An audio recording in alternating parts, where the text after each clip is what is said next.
തനിച്ചിരുന്ന് ഇവിടെ നല്ല ബോറടിക്കുന്നുണ്ടല്ലേ ഗായത്രിക്ക്? അങ്ങനെയൊന്നുമില്ല. ഞാൻ അമ്മയോട് പറയായിരുന്നു രാജിയെ ഓസ്ട്രേലിയയിൽ നിന്ന് കുറച്ചു ദിവസം വിട്ടേന്ന് ഇവിടെ നിന്ന് പഠിക്കട്ടെ എന്ന്. നിനക്കൊരു കൂട്ടാവുമല്ലോ. അതൊന്നും വേണ്ട വിനയേട്ടാ. എന്റെ ബോറടി മാറ്റാൻ എന്തിനാ വെറുതെ അവളുടെ പഠിപ്പില്ലാതാക്കുന്നേ? ഇവിടെ എനിക്ക് അങ്ങനെ പ്രശ്നങ്ങളൊന്നുമില്ല. നിനക്ക് ഗൗരിയെ കാണണമെന്ന് ആഗ്രഹമുണ്ടോ? ഞാൻ പല വഴിക്ക് അന്വേഷിക്കുന്നുണ്ട്. മുമ്പ് അവൾ ലോട്ടറി കച്ചവടത്തിന് പോകുന്ന വഴിയൊക്കെ ഞാനിപ്പോഴും ശ്രദ്ധിക്കാറുണ്ട്. കുറെ കാലമായി ഇപ്പൊ അവളെ പറ്റി ഒരു വിവരമില്ലെന്നാ അവിടുത്തെ കടക്കാരൊക്കെ പറയുന്നത്. പിന്നെ തുറന്നു പറയാലോ ഗായത്രി, അവളെ പറ്റി കേൾക്കുന്നതൊന്നും അത്ര നല്ല വാർത്തയൊന്നുമല്ല.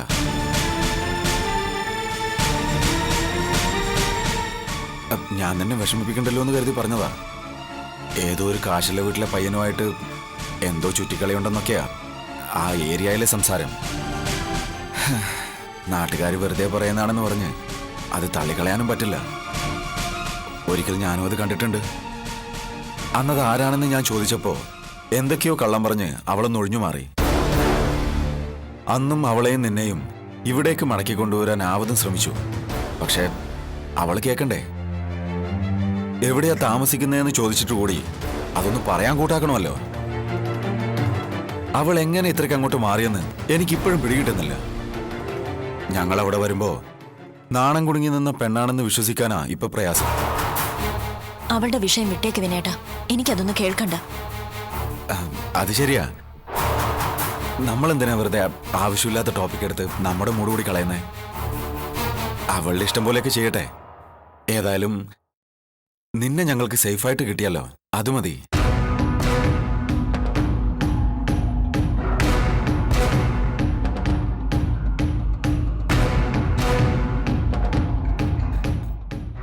ഗായത്രി, ഞാൻ ചോദിക്കാൻ വന്ന കാര്യം അതൊന്നുമല്ല. ഇന്ന് വൈകിട്ട് നമുക്ക് പുറത്തൊന്ന് കറങ്ങാൻ പോയാലോ? നിന്റെ ഈ മൂഡൌട്ടൊക്കെ ഒന്ന് മാറ്റിയെടുക്കാലോ? അയ്യോ, ഞാനില്ല. അതൊന്നും വേണ്ട വിനേട്ടാ. ഞാൻ പറഞ്ഞത് നമ്മൾ മാത്രം പോകുന്ന കാര്യമല്ല. ഞാനും നീയും അമ്മയും കൂടെ പുറത്തു പോകുന്ന കാര്യമാണ് പറഞ്ഞത്. നിനക്ക് കുറച്ച് ഡ്രസ്സും വാങ്ങാം. പിന്നെ പുറത്തൊക്കെ ഒന്ന് ചുറ്റിയടിച്ച് വേണമെങ്കിൽ ഒരു സിനിമയ്ക്കും പോവാം. എന്നിട്ട് ഡിന്നറും പുറത്തുനിന്നാക്കാം. ഈ മൂഡൌട്ടൊക്കെ മാറി ഒന്ന് ഫ്രഷ് ആവണ്ടേ? അങ്ങനെയാണെങ്കിൽ വൈകിട്ട് കടയിൽ നിന്ന് ഞാൻ ഇത്തിരി നേരത്തെ ഇറങ്ങാം. അമ്മയോട് ഞാൻ പറയാം. എന്താ?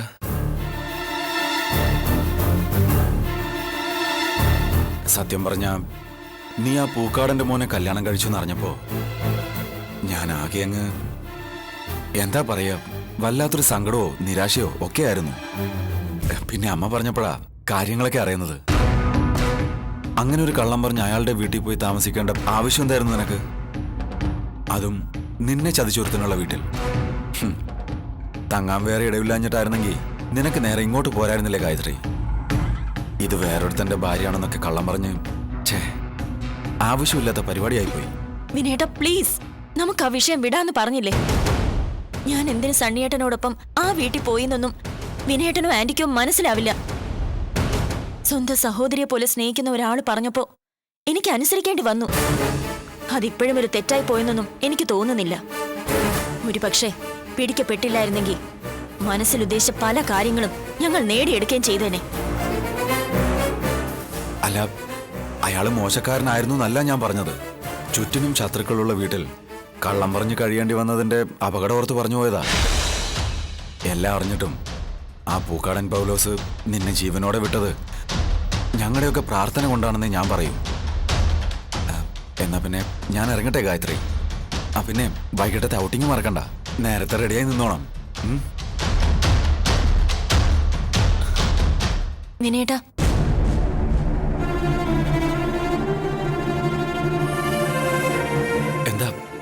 എന്താണെങ്കിലും പറയൂന്നേ. ഞാൻ അവിടെ നിന്ന് പോകുന്നതിന് ശേഷം സണ്ണിച്ചേട്ടന്റെ അവസ്ഥ എന്താണെന്ന് ഒരു അറിവുമില്ല. വിരോധമില്ലെങ്കിൽ വിനേട്ട സണ്ണിച്ചേട്ടനെ ഒന്ന് നേരിട്ട് കാണാൻ ശ്രമിക്കണം. എനിക്കെന്ത് സംഭവിച്ചു എന്നറിയാതെ ആകെ ടെൻഷൻ അടിച്ചിരിക്കാവും പാവം.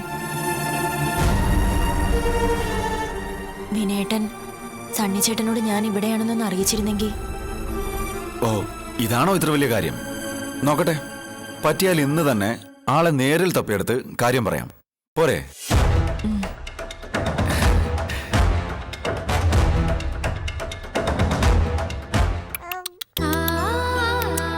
വാവേ ഇങ്ങ് നോക്ക് വാവേ. ഓ ഇണ്ടടാ ചക്കരേ, ഗുഡ് ഗേൾ. അങ്ങനെ നല്ല കുട്ടിയായിക്കേ. എന്ത് ചക്കരേ? മോള് നിന്നോട് നല്ല കൂട്ടായല്ലോ. നീ അവളെ ഇത്ര പെട്ടെന്ന് കമ്പനി അടിച്ചോ? പിന്നല്ലാതെ ഇവളിപ്പോ എന്റെ കൂടെ മോളല്ലേ അല്ലേടി ചക്കരേ?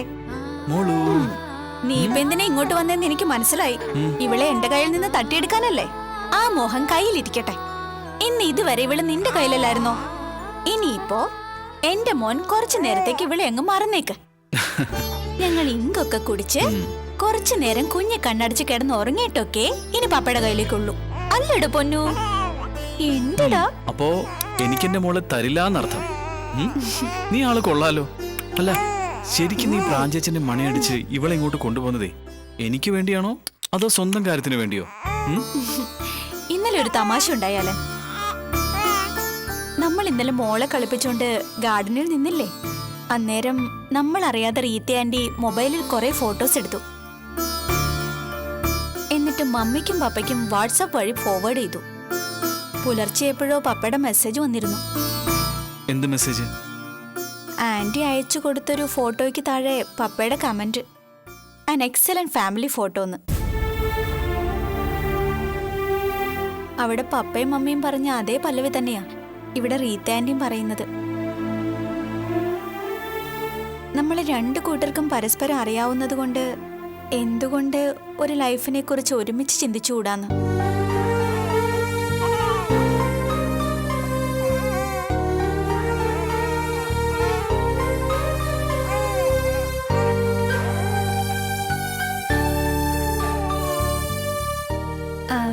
ആന്റി ഏറെക്കുറെ മനസ്സിലതങ്ങ് ഉറപ്പിച്ചു കഴിഞ്ഞ മട്ട. ചിലപ്പോ അലനോട് അതേപ്പറ്റി സംസാരിച്ചേക്കും. മുന്നിൽ ചെന്ന് പെടുന്നത് സൂക്ഷിച്ചു വേണം. ഞാനൊരു ഹിന്റ് ഇപ്പോഴേ തന്നേക്കുവാ. ഞാൻ മോളെ ഉറക്കട്ടെ. ഇസ,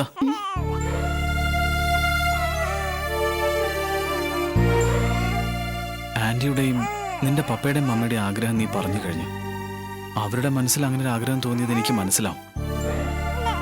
എനിക്കറിയേണ്ടത് നിന്റെ കാര്യ. നിന്റെ മനസ്സിലും അങ്ങനെ ഒരു ആഗ്രഹം ഉണ്ടോന്ന്? ഇല്ല, നിന്റെ മനസ്സെനിക്ക് ഊഹിക്കാവുന്നതല്ലേ. ആ മനസ്സിൽ ഗായത്രി ഉള്ളിടത്തോളം കാലം ആരും അങ്ങനെയൊന്നും ആഗ്രഹിച്ചിട്ടും കാര്യമില്ലെന്ന് എനിക്കറിയാം. നീ അതൊന്നും അത്ര സീരിയസ് ആയിട്ട് എടുക്കണ്ട. ഞാനൊരു തമാശ പറഞ്ഞതല്ലേടോ. ഇനി നീ അതേപ്പറ്റി ഓർത്ത് നിന്റെ ഈ നല്ല മൂഡ് സ്പോയിൽ ആക്കണ്ട.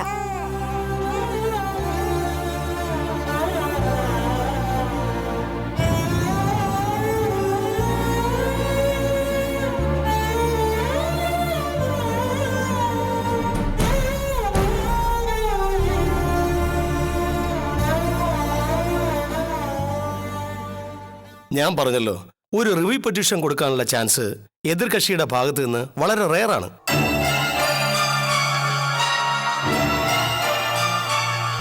അവർക്ക് അങ്ങനെ ഒരു താല്പര്യമുണ്ടെങ്കിൽ എപ്പോഴും അതിനുള്ളൊരു മൂവ് അവരുടെ ഭാഗത്തു നിന്നുണ്ടായേനെ. അപ്പോ വക്കീല് പറഞ്ഞു വരുന്നത് അവന്മാരിനി കോടതിയെ സമീപിച്ചില്ലെങ്കിൽ മേനോൻ ചേട്ടന്റെ സ്വത്ത് മുഴുവൻ എന്റെ ഈ മോക്ക് കിട്ടുമെന്നാണോ? ഗായത്രി മാത്രമല്ലല്ലോ, ഗൗരിയും മേനോൻ സാറിന്റെ മകള് തന്നെയാണല്ലോ. സ്വാഭാവികമായും കോടതി വിധിച്ച സ്വത്തുക്കൾ ഗായത്രിക്കും ഗൗരിക്കും തുല്യ അവകാശമായി കിട്ടും. അതുമാത്രമല്ല, ഒരിക്കൽ നിങ്ങളുടെ ഭർത്താവും ഗൗരിയും കൂടി വന്നാണ് ഈ കേസ് എന്നെ ഏൽപ്പിച്ചത്. പിന്നെ കുറേ കാലം ഗൗരിയോ സുരേന്ദ്ര സാറിനെയോ ഈ വഴിക്ക് കണ്ടതേയില്ല.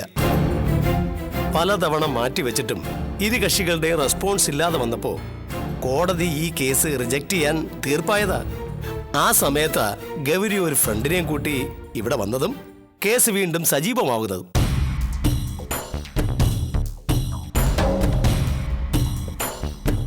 അതുകൊണ്ട് ഒരർത്ഥത്തിൽ പറഞ്ഞ ഗൗരിയും അവളുടെ ഫ്രണ്ടും കാരണമാണ് ഇപ്പോൾ ഈ കേസിന് ഇങ്ങനെ ഒരു ഡൈമെൻഷൻ ഉണ്ടായതും നിങ്ങൾക്ക് അനുകൂലമായ വിധി വന്നതും. അല്ല വക്കീലെ, അവളുടെ ഫ്രണ്ട് എന്ന് പറയുമ്പം അതാരെങ്കിലും ആണുങ്ങളോ അതോ?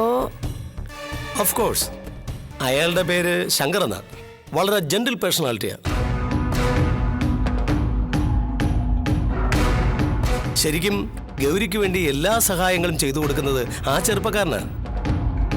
അല്ല, അവൻ അവളെ സഹായിക്കുന്നത് ചിലപ്പോൾ മനസ്സിൽ വേറെ എന്തെങ്കിലും ഉദ്ദേശം വെച്ചല്ല എന്ന് ആര് കണ്ടു? സംഗതി അനുകൂലമാണെങ്കിൽ അവളെ സ്വാധീനിച്ച് കോടികളുടെ സ്വത്ത് തട്ടിയെടുക്കാനാണ് അവന്റെ ഉദ്ദേശമെങ്കിലോ? സി മാഡം, അതൊന്നും എന്നെ സംബന്ധിക്കുന്ന വിഷയങ്ങളേ അല്ല. എന്റെ നോട്ടത്തിൽ വളരെ ജനുവനായിട്ടാണ് എനിക്ക് ഫീൽ ചെയ്തിട്ടുള്ളത്. അങ്ങനെ സംശയിക്കാമെങ്കിൽ എല്ലാവരെയും നമുക്ക് സംശയിക്കാമല്ലോ മാഡം. മാഡം ആ പയ്യനെ സംശയിച്ചതുപോലെ ഗായത്രിയും കുട്ടി മാഡം വന്നതും അതേ ഉദ്ദേശത്തിലാണെന്ന് ന്യായമായും അയാൾക്ക് സംശയിക്കാമല്ലോ. വക്കീലേ, എന്റെ മേനോൻ ചേട്ടന്റെ മക്കൾക്ക് അവകാശപ്പെട്ടതൊന്നും പിടിച്ചു വാങ്ങേണ്ട ഗതികേടൊന്നും ഈ പുത്തേഴ് തമ്പിയക്കില്ല. ശരിക്കും കണ്ട് മടുത്തവള് തന്നെയാ ഞാൻ. ദേ, ഒരു കാര്യത്തിലേ എനിക്ക് നിർബന്ധമുള്ളൂ. മേനോൻ ചേട്ടന്റെ മൂത്ത മകളാ ഇവള്. പോരാത്തതിന് ഇവക്കൊരു കുഞ്ഞുമുണ്ട്. അതുകൊണ്ട് കോടതി അനുവദിച്ചു തന്നിരിക്കുന്ന ഈ സ്വത്തിന്റെ 2/3 ഭാഗവും ഇവക്ക് കിട്ടിയിരിക്കണം. അതിന് വല്ല വകുപ്പും ഉണ്ടോന്ന് വക്കീല് പറ. അതൊക്കെ പിന്നെ വരുന്ന കാര്യങ്ങളല്ലേ. ആദ്യം ചേച്ചി അനിയത്തി ഒന്നിച്ചു നിന്ന് സ്വത്തുക്കൾ വിട്ടുകിട്ടണമെന്ന് കോടതി മുമ്പാകെ അപേക്ഷ നൽകണം. ഏതായാലും നിങ്ങൾ വന്ന സ്ഥിതിക്ക് ഞാൻ ഈ വിവരം ഗൗരിയുടെ ഫ്രണ്ടിനെ അറിയിക്കാം. എന്നിട്ട് 2 പേർക്ക് സൗകര്യപ്രദമായ ഒരു ദിവസം നോക്കാം. എന്താ? എന്തായാലും അത് ഉടനെ വേണം. പിന്നെ ചേച്ചി അനിയത്തിയും തമ്മിൽ ഒന്നിക്കുന്നതൊക്കെ കോടതിയിൽ കൊടുക്കുന്ന അപേക്ഷയിൽ മാത്രമായിരിക്കും. സ്വത്തിന്റെ 2/3 ഭാഗം കിട്ടാൻ വകുപ്പുണ്ടോന്ന് ഞങ്ങൾ വേറെ വഴിക്കൂടെ ഒന്ന് നോക്കട്ടെ. ഓ യെസ്, ആയിക്കോളൂ. പാമോളെ.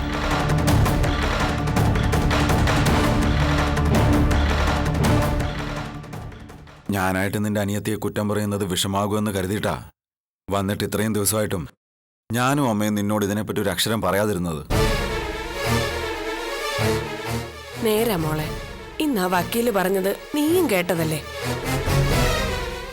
ഇവിടെ നിൽക്കുമ്പോഴേ സ്വന്തം ഇഷ്ടത്തിന് ജീവിക്കാനും ഏത് വിധേനെ പണം ഉണ്ടാക്കാനുമായിരുന്നു അവളുടെ ആഗ്രഹം. തൊട്ടാ പൊട്ടുന്ന പ്രായത്തിലുള്ള ഒരുത്തി അങ്ങനെ തന്നിഷ്ടത്തിന് ഇറങ്ങി പുറപ്പെട്ടിട്ട് ഒടുക്ക ഓരോ കുരുക്കിൽ ചെന്ന് വീണിട്ട് പിന്നെ കൈയും കാലും ഇട്ട് അടിച്ചിട്ട് വല്ല കാര്യമുണ്ടോ? അതുകൊണ്ട് കുറച്ചൊക്കെ ഞാൻ അവളെ നിയന്ത്രിക്കാൻ ശ്രമിച്ചു. അതാ അവക്ക് എന്നെ കണ്ണിന് കണ്ടുകൂടാത്തത്. ഇവിടുന്ന് ചാടാൻ വേണ്ടി അവള് ബലിയാടാക്കിയത് എന്നെയും നിന്നെയുമാണ്. നമ്മൾ തമ്മിൽ മോശമായ എന്തൊക്കെയോ തരത്തിലുള്ള ബന്ധമാണെന്നൊക്കെ പറഞ്ഞ് ഒരാവശ്യമില്ലാത്ത പ്രശ്നങ്ങളാ അവളിവിടെ ഉണ്ടാക്കിയത്. അതേന്നേ, അവക്ക് പേടി വേറൊന്നും ആയിരുന്നില്ല. നിന്നോടുള്ള ഇഷ്ടം കൊണ്ട് ഞങ്ങൾ എല്ലാവരും കൂടി നിന്നെ ഇവന്റെ കൈ പിടിച്ച് ഏൽപ്പിച്ചാൽ പിന്നെ അവക്ക് തോന്നിയ വശത്തിന് ജീവിക്കാനൊന്നും പറ്റില്ലല്ലോ. അതേതാണ്ട് നടക്കുമെന്ന് ഉറപ്പായപ്പോഴാ അവള് ചുമ്മാ ഒരു പ്രശ്നം കുത്തിപ്പൊക്കി നിന്റെ കൈയും പിടിച്ചൊരു ഇറക്കമല്ലായിരുന്നോ? പോകല്ലേ പോകല്ലേന്ന് ഞാനും സുരേട്ടനും ദാ ഇവനും കൂടെ ചേർന്ന് ആളാം പകുതി കാലേ വീണ് പറഞ്ഞതാ. എവിടെ നിങ്ങളുടെ കൂടി ഇനി താമസിക്കില്ല എന്ന് ശപഥം എടുത്തൊരു പോക്കല്ലായിരുന്നോ? അനിയത്തിയെക്കുറിച്ച് ചുറ്റിനും കൂടിയിരുന്ന് കുറ്റം പറയാണെന്ന് വിചാരിക്കരുത്. അവളുടെ പോക്ക് അത്ര ശരിയായ റൂട്ടിലല്ലെന്ന് കുറച്ച് മുമ്പേ എനിക്ക് മനസ്സിലായതാ. ഒരിക്കൽ സിറ്റിയിൽ വെച്ച് അവളെ ഈ വക്കീല് പറഞ്ഞ പയ്യനുമായിട്ട് ഞാൻ മോശപ്പെട്ടൊരു സാഹചര്യത്തിൽ കാണുകയും ചെയ്തു. വിനയ, നീ എന്തിനാ വെറുതെ അതൊക്കെ ഇവിടെ പറഞ്ഞ് മോളുടെ മനസ്സ് വിഷമിപ്പിക്കുന്നത്? അവളെ പാട്ടിന് വിട്ടേക്ക്. ഇനി എന്തെങ്കിലും മനസ്സ് മാറി നല്ല രീതിയിൽ ജീവിക്കണമെന്ന് അവൾക്ക് തോന്നുവാണെങ്കിൽ തിരിച്ചു വരട്ടെ, അല്ലേ മോളെ? പക്ഷേ നിനക്ക് ഇഷ്ടപ്പെട്ടാലും ഇഷ്ടപ്പെട്ടില്ലെങ്കിലും ഒരു കാര്യം ഞാൻ പറയാം. നീ പ്രസവിച്ച കുഞ്ഞിനെ അവളുടെ കയ്യിൽ വളർത്താൻ ഏൽപ്പിച്ചത് ഒട്ടും ശരിയായില്ല. ദേ, ഒരു പെൺകുഞ്ഞ അത് മോശപ്പെട്ട ചുറ്റുപാടിൽ വളർന്നു വന്ന അതിന്റെ ഭാവി എന്താവും? നാളെ കാലത്ത് അത് അവള് വളർത്തിയ കുഞ്ഞാണെന്ന് ആരും പറയില്ല. നീ പ്രസവിച്ച കുഞ്ഞാണെന്ന് ആൾക്കാർ പറയൂ. അതുകൊണ്ട് എത്രയും പെട്ടെന്ന് അവളെ കണ്ടുപിടിച്ച് ആ കുഞ്ഞിനെ നമ്മൾ ഏറ്റെടുത്തേ പറ്റൂ.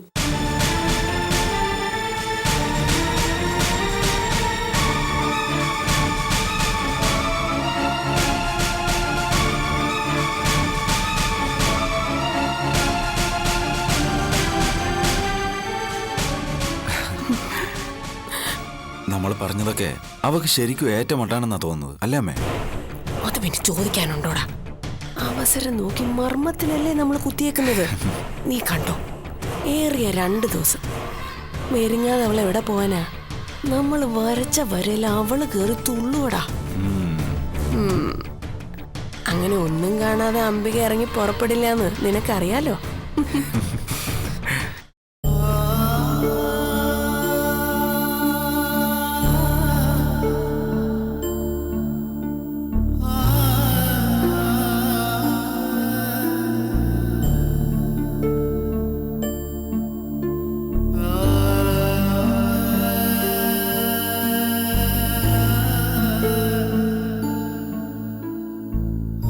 മോളെ, നീ എന്താ വല്ലാതിരിക്കുന്നേ?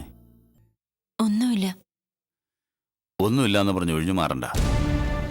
അമ്മയും മോനും കൂടി നിന്റെ ചെവിയിൽ ഓതിത്തന്നത് മുഴുവൻ ഞാൻ കേട്ടു.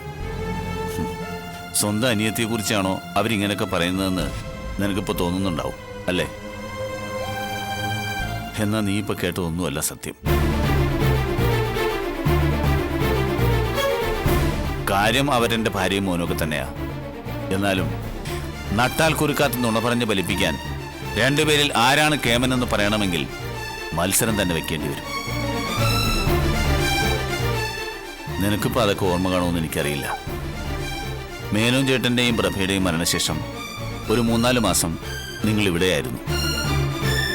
അന്ന് ഇത്ര സ്നേഹത്തോടെ ആയിരുന്നില്ല നിന്നോട് ഇവിടെയുള്ളവരുടെ പെരുമാറ്റം.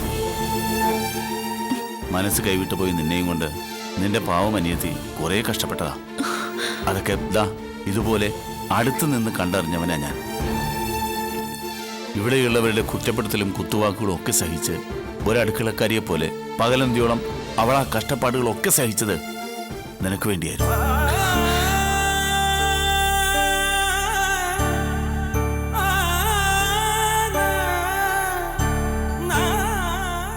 നിങ്ങൾ ഈ വീട് വിട്ടിറങ്ങാൻ കാരണവും ഇപ്പോ നിന്നെ നിലത്ത് വെക്കാതെ കൊണ്ടു നടക്കുന്ന ഈ അമ്മയും മോനും ഒക്കെ തന്നെയാ. അവളോട് ചെയ്യുന്ന എല്ലാ നെറുകേടും സഹിക്കാൻ അവൾ തയ്യാറായിരുന്നു. പക്ഷേ നിന്നെ ആരെങ്കിലും ഒന്ന് വേദനിപ്പിച്ചു എന്നറിഞ്ഞാൽ, ചീത്ത ഉദ്ദേശത്തോട് നിന്നെ ഒന്ന് നോക്കിയെന്നറിഞ്ഞാൽ അതവൾക്ക് സഹിക്കില്ലായിരുന്നു. നിന്നെയും കൂട്ടി അവൾ ഇവിടെ നിന്ന് പോയതും ആ കാരണം കൊണ്ട് തന്നെയാ.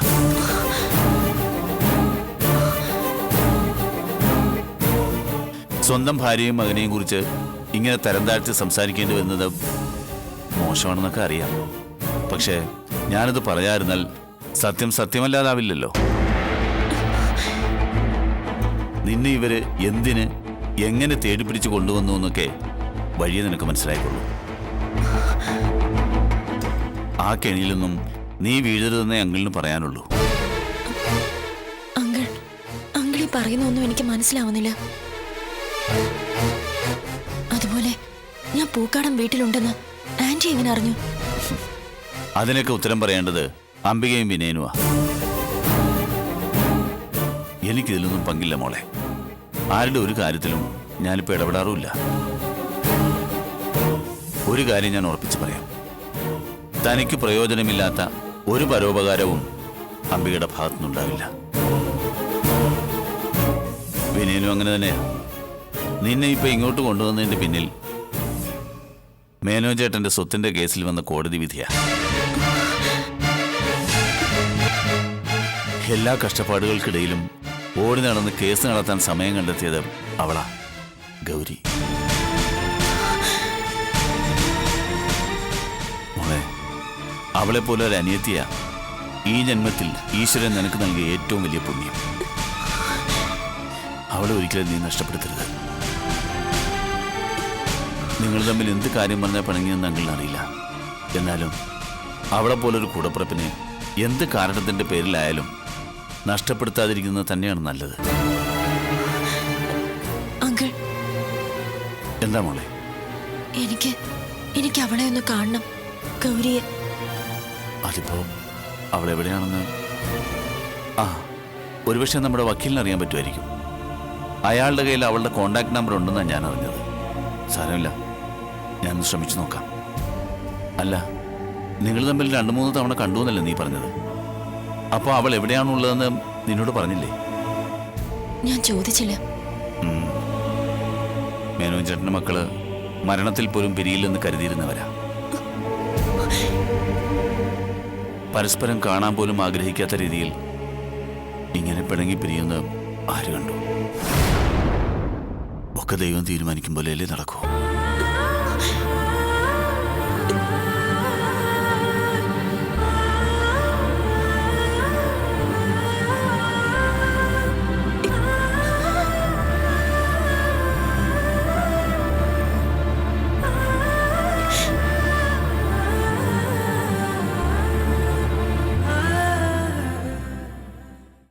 എടോ, താൻ ഇങ്ങനെ മുഖം വീർപ്പിക്കണ്ട. വക്കീല് പറഞ്ഞ കാര്യത്തിന്റെ ഗൗരവം തന്നെ വന്നൊന്ന് അറിയിക്കണമെന്ന് തോന്നി. ഫോണിൽ പറഞ്ഞ അതിന്റെ സീരിയസ്നെസ് തനിക്ക് മനസ്സിലാവില്ലെന്ന് അറിയാവുന്നതുകൊണ്ടാ നേരിട്ടൊന്ന് പറയാമെന്ന് കരുതിയത്. അത് എത്ര വലിയ തെറ്റാണെന്ന് തോന്നുവാണേലേ ഇനി ഞാനത് ആവർത്തിക്കില്ല. എന്താ ഭാഗ്യക്കുറി, താനിങ്ങനെ മസിൽ പിടിക്കാതെ എന്തെങ്കിലും ഇയാളൊന്ന് പറ. ഞാൻ എന്ത് പറയാനാ ശങ്കർ? അംബിക എന്റെ ചേച്ചിയും കൂട്ടി വക്കീലിനെ കാണാൻ ചെന്നിട്ടുണ്ടെങ്കിൽ അതൊരിക്കലും നല്ല ഉദ്ദേശത്തോടെ അല്ല എന്നുള്ളത് ഉറപ്പാണ്. പക്ഷെ എനിക്ക് മനസ്സിലാവാത്തത് ചേച്ചിക്ക് എങ്ങനെ പുത്തെഴുത്തുകാരുമായി ബന്ധമുണ്ടായിന്ന. അംബിക ആന്റിക്ക് ഈ കേസിന്റെ ഡീറ്റെയിൽസ് ഒന്നും അറിയേയില്ല. സുരേന്ദ്രനങ്ങൾ കേസ് നടത്താൻ എന്നെ നിർബന്ധിച്ചതിനും സഹായിച്ചതിനൊക്കെ ഒരുപാട് എതിർക്കുകയും വഴക്കുണ്ടാക്കുകയും ചെയ്ത ആളാ ആന്റി. ആ ആള് തന്നെ ചേച്ചിയും കൂട്ടി വക്കീലിനെ കാണാൻ പോയിന്ന് വെച്ചാ അതിന്റെ പിന്നില് ഞാൻ നോക്കിയിട്ട് ഒറ്റ റീസണേ കാണുന്നുള്ളൂ. തന്റെ അച്ഛന്റെ സ്വത്തുക്കളൊക്കെ നിങ്ങൾ മക്കൾക്ക് തിരിച്ചുവിട്ടുന്നായപ്പോ അത് കൈക്കലക്കം പൂക്കാടൻ പൗലോസ് ഈ പറഞ്ഞ പുത്തെഴുത്ത് പൂതനെ ഇറക്കി കളിക്കാൻ തുടങ്ങിയിരിക്കുന്നു.